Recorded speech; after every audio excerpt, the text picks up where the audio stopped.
അറിവിന്റെ പുതിയ ആകാശം. വിദ്യാഗീതം school radio, government higher secondary school, Sreekandapuram.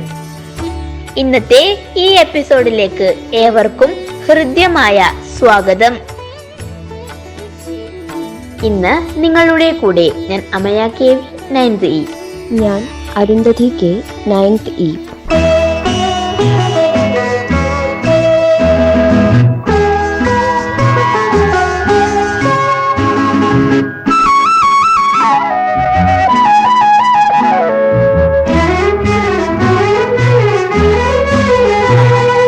മന്ത്രമോതിരം, മായമോതിരം, ഇന്ദ്രജാല കല്ലുമോതിരം, പൂക്കളെ അപ്സര സ്ത്രീകളാക്കും ഇത് ഇന്ന് ഫെബ്രുവരി 8. ജാലവിദ്യാരംഗത്തെ പ്രസിദ്ധനായ മലയാളിയാണ് വാഴക്കുന്നം നീലകണ്ഠൻ നമ്പൂതിരിപ്പാട്. ഇന്നാണ് അദ്ദേഹത്തിന്റെ ജന്മദിനം. കണ്ണഞ്ചിപ്പിക്കുന്ന വേഷപ്പകർച്ചയോ രംഗാവതരണത്തിന്റെ പകിട്ടോ ഇല്ലാതെ തന്നെ അദ്ദേഹം ആസ്വാദക വൃന്ദത്തെ വിസ്മയിപ്പിച്ചു. പാലക്കാട് ജില്ലയിലെ തിരുവേഗപ്പുറയിൽ വാഴക്കുന്നത്തില്ലത്ത് രാമൻ അടിതിരിപ്പാടിന്റെയും ആര്യ പത്തനാടിയുടെയും 4ാമത്തെ മകനായി വാഴക്കുന്ന നമ്പൂതിരി ജനിച്ചു. ഭാഗവത പണ്ഡിതനായിരുന്ന വാഴക്കുന്നം വാസുദേവൻ നമ്പൂതിരിയുടെ അനുജനായിരുന്നു അദ്ദേഹം. ഓത്ത് അഭ്യാസത്തിന് ശേഷം അദ്ദേഹം സംസ്കൃതം, ഇംഗ്ലീഷ് എന്നിവ പഠിച്ചു. ചെറുപ്പത്തിൽ തന്നെ സംസ്കൃതവും മാതംഗലീലയും സ്വായത്തമാക്കി. ചെപ്പടി വിദ്യക്കാരനായ പള്ളിത്തേരി നമ്പ്യാത്തൻ നമ്പൂതിരിയുടെ ശിഷ്യത്വത്തിലാണ് തുടക്കം കുറിച്ചത്. ചെപ്പും പന്തും വിദ്യയിൽ ആചാര്യനായ അദ്ദേഹം ക്രമേണ കയ്യുതുക്കത്തിലും പ്രാവീണ്യം നേടി. ബേക്കർ എന്ന ജാലവിദ്യക്കാരനിൽ നിന്നും ബുള്ളറ്റ് വിദ്യ പരിശീലിച്ചു. സ്വയം അപ്രത്യക്ഷനാവുന്ന വിദ്യ, ശൂന്യതയിൽ നിന്നും വസ്തുക്കളെ സൃഷ്ടിക്കുക തുടങ്ങിയവയിൽ വാഴക്കുന്നം നമ്പൂതിരി പ്രഗത്ഭനായിരുന്നു.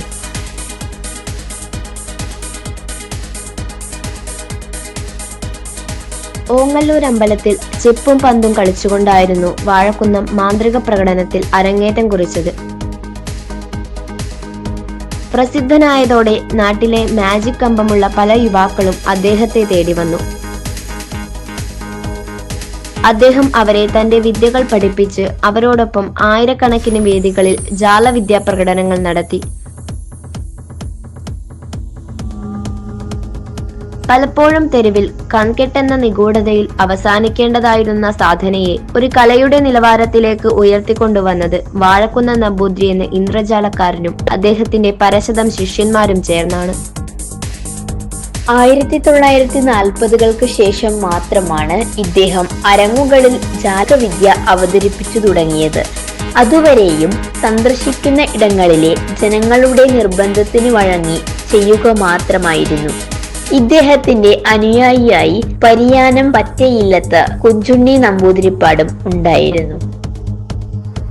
പരിയാനം പറ്റയെ കൂടാതെ മഞ്ചേരി അലിഖാൻ, RK മലയത്ത്, ജോയ് ഒലിവർ, ഗോപിനാഥ് മുതുകാട് തുടങ്ങി അനേകം ശിഷ്യന്മാരും ഉണ്ട്. വാഴക്കുന്നത്തിന്റെ ഇതിഹാസ കൽപ്പനകളിൽ അഭിരമിച്ചുകൊണ്ടാണ് ഇന്ന് മാന്ത്രിക കലയിൽ സുപ്രസിദ്ധരായ പല മജീഷ്യന്മാരും ഈ മേഖലയിലേക്ക് എത്തിപ്പെടുന്നത്. ഇന്ന് വാഴക്കുന്നം നീലകണ്ഠൻ നമ്പൂതിരിയുടെ ജന്മദിനത്തിൽ നമ്മുടെ കൂടെ ഉള്ളത് Sreekandapuram government higher secondary school 10ാം class വിദ്യാർത്ഥിനി ശിവന്യയുടെ പിതാവ് ശ്രീ വിനോദാണ്. മജീഷ്യനും മായാജാല ഉപകരണങ്ങളുടെ നിർമ്മാതാവും വിതരണക്കാരനുമായ അദ്ദേഹത്തിന്റെ വാക്കുകളിലേക്ക്. പ്രിയപ്പെട്ട കുട്ടികളെ, നമസ്കാരം. ഞാൻ മജീഷ്യൻ വിനോദ്, അടൂർ, ശ്രീകണ്ഠപുരം. എൻ്റെ മകൾ ശിവന്യ വിനോദ് GHS ശ്രീകണ്ഠപുരം സ്കൂൾ പഠിക്കുന്ന വിദ്യാർത്ഥിനിയാണ്. നമ്മുടെ മലയാളികളുടെ മാന്ത്രിക മുത്തച്ഛനായ മഹാഗുരുവാണ് ശ്രീ വാഴക്കുന്നം നീലകണ്ഠൻ നമ്പൂതിരിപ്പാട്. 1903 ഫെബ്രുവരി 8 അദ്ദേഹം പാലക്കാട് ജില്ലയിലെ പട്ടാമ്പി താലൂക്കിൽ വരുന്ന തിരുവേഗപ്പുറ എന്ന ഗ്രാമത്തിലാണ് അദ്ദേഹത്തിന്റെ ജനനം. വാഴക്കുന്നം എന്ന് പറയുന്ന സമയത്ത് ഒരുപാട് കഥകൾ അദ്ദേഹത്തെ കുറിച്ച് കേട്ടിട്ടുണ്ട്. വാഴക്കുന്നം കഥകളിൽ ഒന്ന് ഞാൻ ശ്രദ്ധിക്കപ്പെട്ടതും അല്ലെങ്കിൽ എനിക്ക് കൗതുകം ഉണർത്തിയ കാര്യവും ആണ്. തീവണ്ടിയിൽ യാത്ര ചെയ്തു കൊണ്ടിരിക്കുന്ന സമയത്ത് ടിക്കറ്റ് പരിശോധിക്കാൻ വേണ്ടി TTR വരികയും വാഴക്കുന്നത്തോട് ടിക്കറ്റ് ചോദിക്കുകയും അദ്ദേഹം എന്റെ കയ്യിൽ ഇല്ലെന്ന് തിരിച്ചു മറുപടി കൊടുത്തു. പിന്നീട് അദ്ദേഹം പറയുന്നു, മറ്റുള്ള യാത്രക്കാരോടും ടിക്കറ്റ് ചോദിക്കാൻ വേണ്ടി. അങ്ങനെ TTR മറ്റുള്ള യാത്രക്കാരോട് ചോദിക്കുകയും അവരുടെ കയ്യിൽ ടിക്കറ്റ് ഇല്ലെന്നും ആ കമ്പാർട്ട്മെന്റിലുള്ള മുഴുവൻ യാത്രക്കാരുടെ ടിക്കറ്റ് കാണാതാവുകയും അവസാനം വാഴക്കുന്നം തന്റെ പോക്കറ്റിൽ നിന്നും ഒരു കെട്ട് ടിക്കറ്റ് TTRന് കൊടുക്കുകയും ചെയ്യുന്ന വിസ്മയമായ കഥകളുണ്ട്. ഇതുപോലെ അതിവിസ്മയകരമായ ഒരുപാട് കഥകളുണ്ട്. അദ്ദേഹത്തിന്റെ ജാലവിദ്യകൾ എല്ലാം വളരെ വലിയ ഇന്ദ്രജാല സ്പർശം ഉണ്ടാക്കുന്നതാണ്. അന്ന് ഐതിഹ്യങ്ങൾ അല്ലെങ്കിൽ പുരാണ കഥകൾ ഒക്കെ പറഞ്ഞു കൊടുക്കുന്നത് പോലെയാണ് അന്നത്തെ കാലഘട്ടത്തിൽ കുട്ടികൾക്ക് അവിടുത്തെ പ്രായം ചെന്നവർ പറഞ്ഞു കൊടുക്കുന്നത്. ഇത്തരത്തിലുള്ള വാഴക്കുന്ന കഥകളാണ്. 1983 ഫെബ്രുവരി 9 അദ്ദേഹം നമ്മെ വിട്ടു പിരിഞ്ഞത്. അതിനുശേഷം എല്ലാ വർഷവും ഫെബ്രുവരി 9 മാന്ത്രികരുടെ, പ്രത്യേകിച്ച് മലയാളി മജീഷ്യൻസിന്റെ ഒരു കൂട്ടായ്മ ഉണ്ടാക്കുന്ന ഒരു ദിവസം ആണ്. എല്ലാവരും അവരുടെ എല്ലാ മറ്റു പരിപാടികളും മാറ്റി നിർത്തിക്കൊണ്ട് ആ ദിവസം പരമാവധി ഒത്തൊരുമിക്കുകയും വാഴക്കുന്നത്തിന്റെ അനുസ്മരണവും അഖില കേരള മായാജല മത്സരവും നടക്കുന്നത് ഫെബ്രുവരി 9 ആണ്.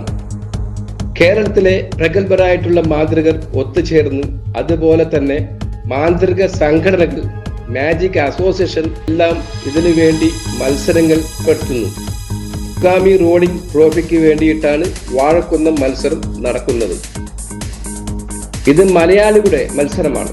മാന്ത്രിക മുത്തച്ഛൻ ഓർക്കുന്നുള്ള മത്സരമാണ്. ഈ തവണ 42ാമത് വാഴക്കുന്നം അനുസ്മരണവും 42ാമത് വാഴക്കുന്നം കൺവെൻഷനും ഒക്കെ അതിവിപുലമായി 2025 നടക്കാൻ വേണ്ടി പോകുന്നു. തീർച്ചയായിട്ടും ഇത് മലയാളി എന്ന രീതിയിൽ, മലയാളി മാന്ത്രികൻ എന്ന രീതിയിൽ അഭിമാനിക്കുന്നു. വാഴക്കുന്നം എന്ന് പറയുന്ന പ്രതിഭാശാലിയുടെ മണ്ണിൽ മലയാളി ആയതുകൊണ്ടും വീണ്ടും വീണ്ടും അഭിമാനിക്കുകയും സന്തോഷിക്കുകയും ചെയ്യുന്നു. വാഴക്കുന്നം നമ്പൂതിരി എന്ന മാന്ത്രികന്റെ പേരിൽ വർഷാവർഷം സംഘടിപ്പിക്കപ്പെടുന്ന യുഗാമി ഫെസ്റ്റും അതിലെ വാഴക്കുന്നം കൺവെൻഷനും അവിടെ നടക്കുന്ന വാഴക്കുന്നം എവർ റോളിംഗ് ട്രോഫിക്ക് വേണ്ടിയുള്ള മാജിക് മത്സരങ്ങളും കേരളത്തിലെ പല യുവ മജീഷ്യന്മാരും വളരെ പ്രതീക്ഷയോടെ ഉറ്റുനോക്കുന്ന ഒന്നാണ്. ഇക്കുറി ഇത് നടക്കുന്നത് കൊല്ലം ജില്ലയിൽ വെച്ചാണ്. വാഴക്കുന്നം നീലകണ്ഠൻ നമ്പൂതിരി കേരളത്തിലെ മാന്ത്രിക വിദ്യയുടെ ഗ്രാൻഡ് ഫാദർ എന്നറിയപ്പെടുന്നു. കേരളത്തിൽ മാന്ത്രിക വിദ്യയ്ക്ക് അദ്ദേഹം പുതിയ അർത്ഥം നൽകി. മാജിക് ഒരു കലയായി കൊണ്ടുവരുന്നതിൽ അദ്ദേഹം ഒരു പ്രധാന പങ്ക് വഹിച്ചു.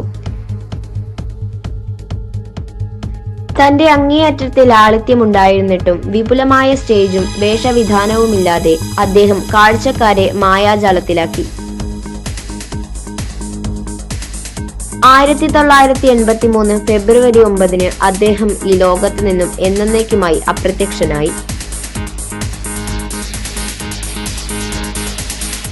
മാജിക്കിനുള്ള അദ്ദേഹത്തിന്റെ സംഭാവന സുവർണ ലിപികളിൽ എഴുതിയിരിക്കുന്നു.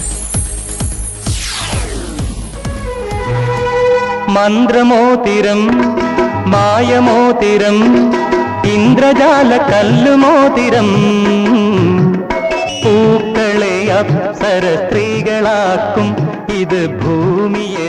ഇതോടെ ഇന്നത്തെ എപ്പിസോഡ് ഇവിടെ അവസാനിക്കുകയാണ്. ശബ്ദ സംയോജനം, നിർവഹണം രാജീവ് MK. പുതിയൊരു എപ്പിസോഡിൽ കാണും വരെ എല്ലാവർക്കും നന്ദി, നമസ്കാരം.